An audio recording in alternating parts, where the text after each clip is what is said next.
आषाढ़ मास के कृष्ण पक्ष की एकादशी को योगिनी एकादशी के नाम से जाना जाता है। योगिनी एकादशी का व्रत करने से 88,000 ब्राह्मणों को भोजन कराने का पुण्य प्राप्त होता है। तो आइए जानते हैं योगिनी एकादशी व्रत कथा। पौराणिक कथा के अनुसार एक बार धर्मराज युधिष्ठिर भगवान श्री कृष्ण से एकादशी के व्रत का महात्म्य सुन रहे थे। उन्होंने भगवान श्री कृष्ण से कहा, भगवान, आषाढ़ माह के कृष्ण पक्ष की एकादशी का क्या महत्व है और इस एकादशी का नाम क्या है? भगवान श्री कृष्ण ने कहा, हे राजन, इस एकादशी का नाम योगिनी है। समस्त जगत में जो भी इस एकादशी के दिन विधिवत उपवास रखता है, प्रभु की पूजा करता है, उसके सभी पाप नष्ट हो जाते हैं। वह अपने जीवन में तमाम सुख सुविधाओं, भोग विलास का आनंद लेता है और अंतकाल में उसे मोक्ष की प्राप्ति होती है। योगिनी एकादशी का यह उपवास तीनों लोकों में प्रसिद्ध है। तब युधिष्ठिर ने कहा, प्रभु, योगिनी एकादशी के महत्व को आपके मुखार बिंदु से सुनकर मेरी उत्सुकता और भी बढ़ गई। कृपया इसके बारे में थोड़ा विस्तार से बताएं। इस पर भगवान श्री कृष्ण ने कहा, हे धर्मश्रेष्ठ, मैं पुराणों में वर्णित एक कथा सुनाता हूँ, उसे ध्यान पूर्वक सुनना। स्वर्ग लोक की अलकापुरी नामक नगरी में कुबेर नाम के राजा राज किया करते थे।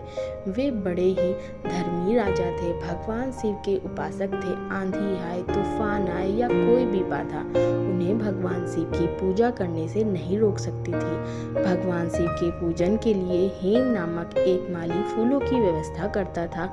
वह हर रोज पूजा से पहले राजा कुबेर को फूल देकर जाया करता था। हेम अपनी पत्नी विशालाक्षी से बहुत प्रेम करता था। वह बहुत सुंदर स्त्री थी। एक दिन क्या हुआ कि हेम पूजा के लिए पुष्प तो ले आया, लेकिन रास्ते में उसने सोचा, अभी पूजा में तो समय है, क्यों ना घर चला जाए। फिर उसने अपने घर की राह पकड़ ली। घर आने के बाद अपनी पत्नी को देखकर वह कामासक्त हो गया और उसके साथ रमण करने लगा। उधर पूजा का समय बीता जा रहा था और राजा कुबेर पुष्प न आने से व्याकुल हुए जा रहे थे। जब पूजा का समय बीत गया और हेम पुष्प लेकर नहीं पहुंचा, तो राजा ने अपने सैनिकों को भेजकर उसका पता लगाने का आदेश दिया। सैनिकों ने लौटकर बता दिया कि महाराज, वह महापापी महाकामी है, अपनी पत्नी के साथ रमण करने में व्यस्त है। यह सुनकर तो कुबेर को गुस्सा 7वें आसमान पर पहुंच गया। उन्होंने अपने सैनिकों को तुरंत हेम को पकड़ लाने का आदेश दिया। अब हेम कांपते हुए राजा कुबेर के सामने खड़ा था। क्रोधित कुबेर ने कहा, हे नीच, हे महापापी, तुमने कामवश होकर भगवान शिव का अनादर किया है। मैं तुझे शाप देता हूँ कि तू स्त्री का वियोग सहेगा और मृत्यु लोक में जाकर कोढ़ी होगा। अब कुबेर के शाप से हेम माली भूतल पर पहुंच गया और कोढ़ग्रस्त हो गया। सरलोक में वास करते करते उसे दुखों की अनुभूति नहीं थी, लेकिन यहाँ पृथ्वी पर भूख प्यास के साथ साथ कोढ़ से उसका सामना हो रहा था। उसे उसके दुखों का कोई अंत नजर नहीं आ रहा था। वह एक दिन घूमते घूमते मार्कंडेय ऋषि के आश्रम में पहुंच गया। आश्रम की शोभा देखते ही बनती थी। ब्रह्मा की सभा के सामने ही मार्कंडेय ऋषि की सभा का नजारा भी था। वह उनके चरणों में गिर पड़ा और महर्षि के पूछने पर अपनी व्यथा से उन्हें अवगत कराया।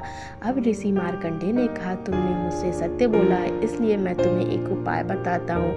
आषाढ़ मास के कृष्ण पक्ष की योगिनी एकादशी होती है। यदि तुम इसका विधि पूर्वक व्रत करोगे तो तुम्हारे सभी पाप नष्ट हो जाएंगे। अब माली ने ऋषि को साष्टांग प्रणाम किया और उनके बताए अनुसार योगिनी एकादशी का व्रत किया। इस प्रकार उसे अपने शाप से छुटकारा मिला और वह फिर से अपने वास्तविक रूप में आकर अपनी स्त्री के साथ सुख से रहने लगा। भगवान श्री कृष्ण कथा सुनाकर युधिष्ठिर से कहे, हे राजन, 88,000 ब्राह्मणों को भोजन कराने के पश्चात जितना पुण्य मिलता है, उसके समान पुण्य की प्राप्ति योगिनी एकादशी का विधि पूर्वक उपवास रखने से होती है और व्रती इस लोक में सुख भोग कर उस लोक में मोक्ष को प्राप्त होता है। जय श्री कृष्ण।